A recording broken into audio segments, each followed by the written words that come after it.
Semua orang itu wajib mempunyai nomor pokok.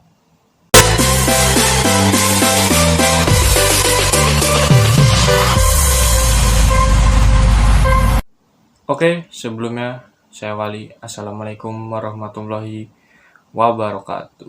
Ketemu lagi di channel saya, Legal NS.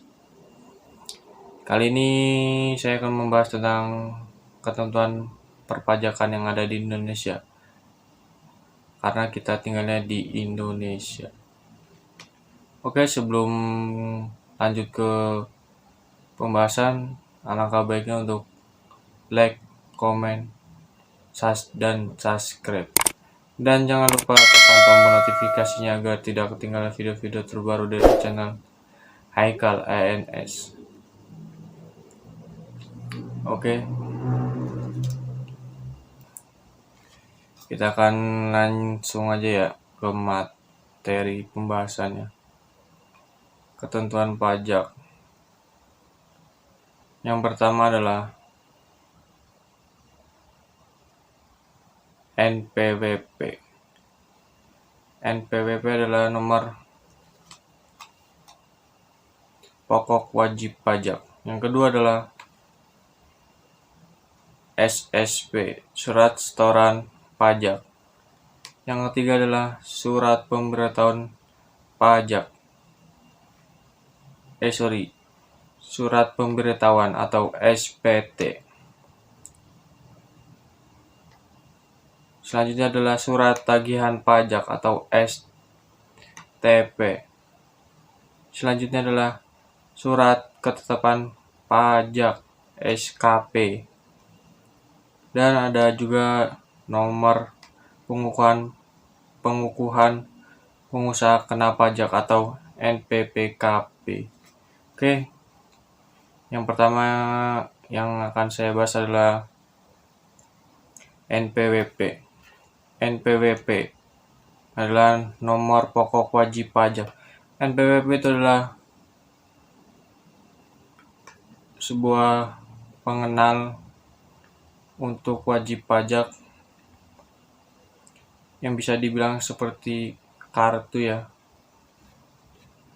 NPWP juga adalah sarana administrasi perpajakan yang dipergunakan sebagai tanda pengenal diri atau identitas wajib pajak.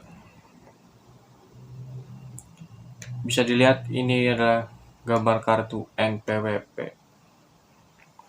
Fungsi NPWP adalah tanda pengenal diri dan atau identitas wajib pajak untuk menjaga ketertiban dalam pembayaran pajak dan dalam pengawasan administrasi perpajakan.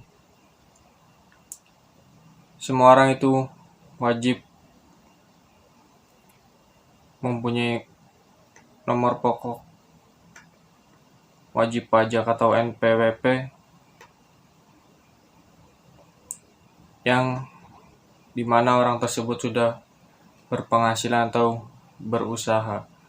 Jika kalian semua udah berpenghasilan, itu wajib mempunyai NPWP. Karena NPWP itu adalah untuk pajak dari penghasilan tersebut.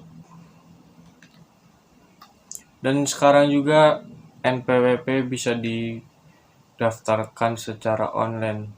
Tidak harus ke kantor Direktorat Perpajakan ya. Kita tinggal ngisi aja di link atau di mana, dan nanti kartunya akan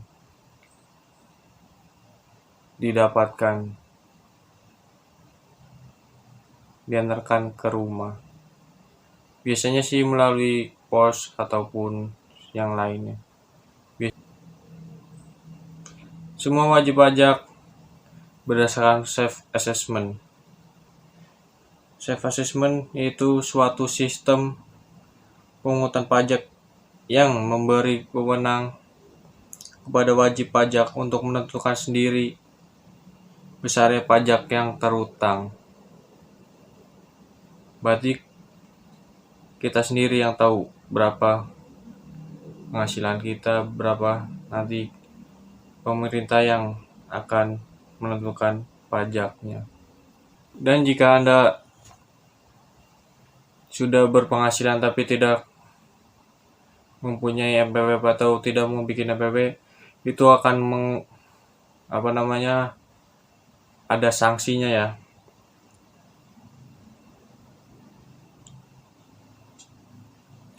Bagi mereka yang dengan sengaja tidak mendaftarkan diri atau menyalahgunakan NPWP sehingga merugikan pendapatan negara, diancam dengan pidana paling lama 6 tahun penjara dan denda paling tinggi 4 kali jumlah pajak yang terutang yang tidak atau kurang dibayar.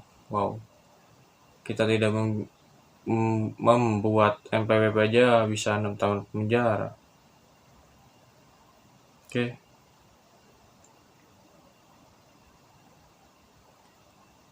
Dan ada juga penghapusan NPWP. Tapi apabila terjadi karena yang pertama adalah si wajib pajak orang pribadi meninggal atau tidak meninggalkan warisan. Itu yang pertama. Yang kedua adalah warisan yang telah selesai dibagi. Wajib pajak badan yang telah dibubarkan secara resmi berdasarkan ketentuan peraturan perundang-undangan yang berlaku. Bentuk usaha tetap atau BUT yang telah kehilangan status sebagai BUT atau bentuk usaha tetap. Penghapusan NPWP dapat dilakukan apabila hutang pajak telah dilunasi kecuali ada kecualinya ya. Dari hasil pemeriksaan pajak diketahui hutang pajak tidak dapat atau tidak mungkin ditagih lagi. Selanjutnya adalah SPT, surat pemberitahuan. Surat yang oleh wajib pajak digunakan untuk melaporkan perhitungan dan pembayaran pajak yang terutang menurut ketentuan peraturan perundang-undangan perpajakan. Fungsi SPT bagi wajib pajak sebagai sarana untuk melaporkan dan mempertanggungjawabkan perhitungan jumlah pajak yang sebenarnya terutang, untuk melaporkan pembayaran atau pelunasan pajak yang telah dilaksanakan sendiri, atau melalui pemotongan pajak atau pemungutan pajak lain dalam 1 tahun pajak dan bagian tahun pajak.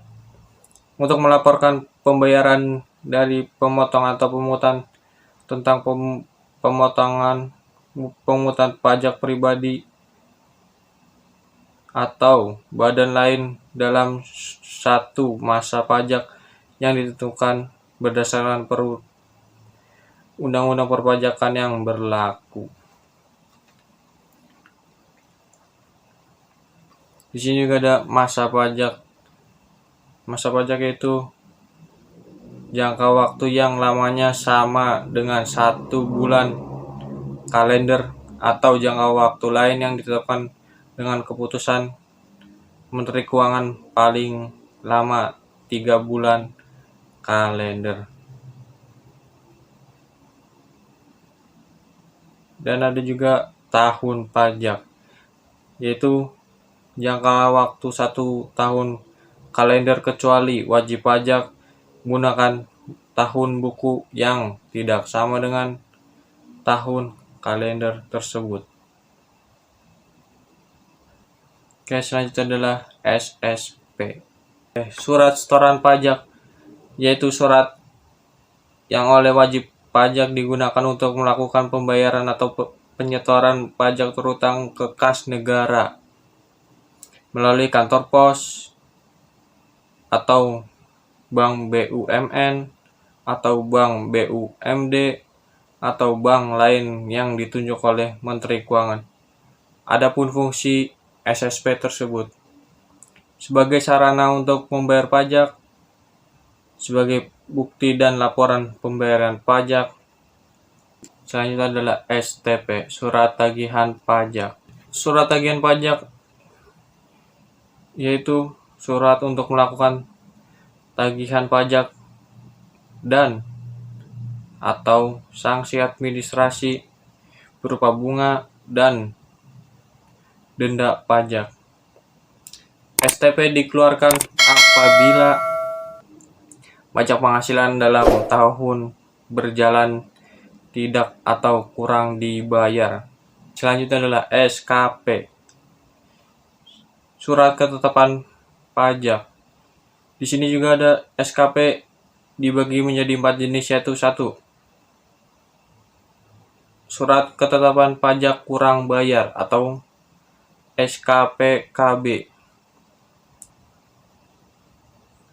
Selanjutnya adalah surat ketetapan pajak kurang bayar tambahan atau SKPKBT. Terdapat data baru atau data yang sebelumnya belum terungkap menyebabkan bertambahnya pajak yang terutang pada SKP sebelumnya. Adapun surat ketetapan pajak lebih bayar atau SKPLB. Apabila kredit pajak atau pajak yang dibayar lebih besar dari pajak terutang, berarti di sini bayar pajaknya lebih ya. Jika apabila kita membayar pajaknya lebih, nanti dari pihak perpajakannya akan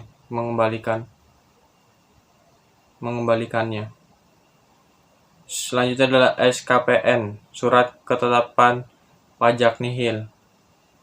Apabila kredit pajak atau pajak yang dibayarkan sama dengan dari pajak terutang, berarti tidak mempunyai utang, tidak lebih bayarnya, jadi impas. Ini adalah NPPKP, nomor pengukuhan pengusaha kena pajak. NPPKP merupakan nomor identitas pengusaha kena pajak yang disematkan saat pengusaha dikukuhkan sebagai PKP atau pengusaha kena pajak lewat surat pengukuhan.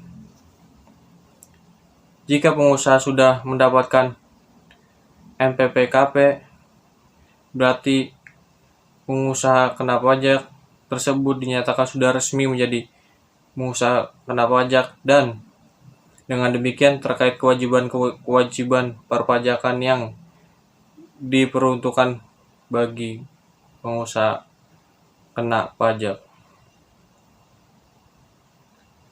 NPPKP ini berbeda dengan NPWP. Meskipun keduanya berfungsi sebagai identitas perpajakan, perbedaannya adalah NPWP merupakan identitas wajib pajak, baik pribadi maupun badan, yang merupakan identitas atau bukti kepesertaan dalam melakukan hak dan kewajiban perpajakan.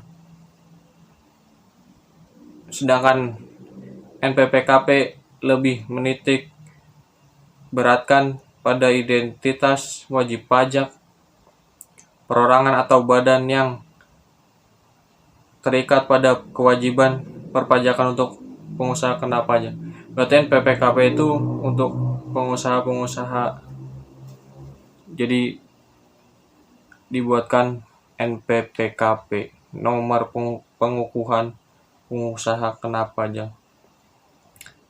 Adapun fungsi NPWP. Yang pertama adalah sebagai identitas PKP yang bersangkutan selain tentunya NPWP. Yang kedua adalah sebagai penanda bagi PKP yang memiliki untuk melaksanakan hak dan kewajiban di bidang pajak, pertambahan nilai atau PPN, dan pajak penjualan atas barang mewah atau PPNBM. Yang terakhir adalah sebagai pengawasan administrasi perpajakan. Oke, cukup sekian video tentang ketentuan perpajakan yang ada di Indonesia. Kurang lebihnya mohon maaf. Jika Anda menyukai video ini, silakan like, komen, dan subscribe. Dan jangan lupa tekan tombol notifikasi agar tidak ketinggalan video-video terbaru dari channel Haikal Anas.